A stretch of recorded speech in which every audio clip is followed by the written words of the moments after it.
జనవరి నెల 15వ తేదీ ఇండియన్ ఆర్మీ డే. భారతదేశ సైనిక దినోత్సవంపై నేను రాసిన ఓ పదబంధ కవిత.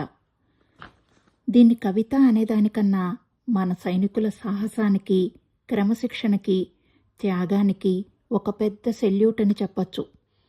1949లో బ్రిటిష్ వారి నుండి అధికారం భారత నాయకత్వానికి మారిన రోజు.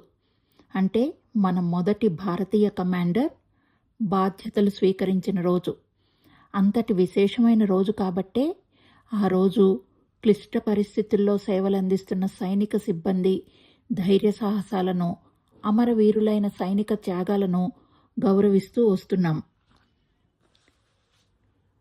దూరమవుతున్న కుటుంబాన్ని భారంగా వదిలేసి బాధ్యతని భుజానికెత్తుకుంటావు.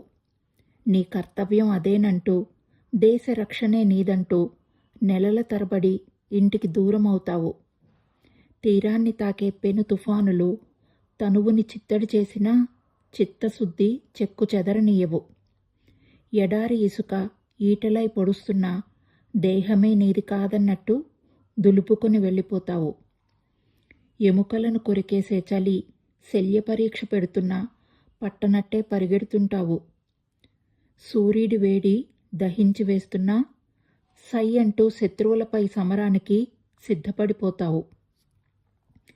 అలసిన శరీరం విశ్రాంతి కోరిన నిద్రపట్టేలోపే బాంబుల మూతతో అప్రమత్తమవుతావు.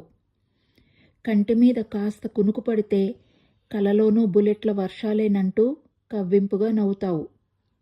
అత్యవసర పరిస్థితి వస్తే పని దినాలే కానీ సెలవు దినాలు అప్రస్తుతమంటూ అడ్డుపడతావు. త్వరగా వచ్చేస్తావుగా అంటే అవునో కాదో అర్థమయ్యే కానట్టు త్యాగమూర్తిలా తలాడిస్తావు. ఇంత చేసిన నీకు సన్మానిస్తూ ఉత్సవమంటే దయతలిచినట్టు మాకు ఒక్కరోజు విదిలించావు. వీర మరణానికి కాదు, దేశానికి వందనాలు అర్పించమంటూ అంత ఎత్తులో నిలబడతావు. జై హింద్.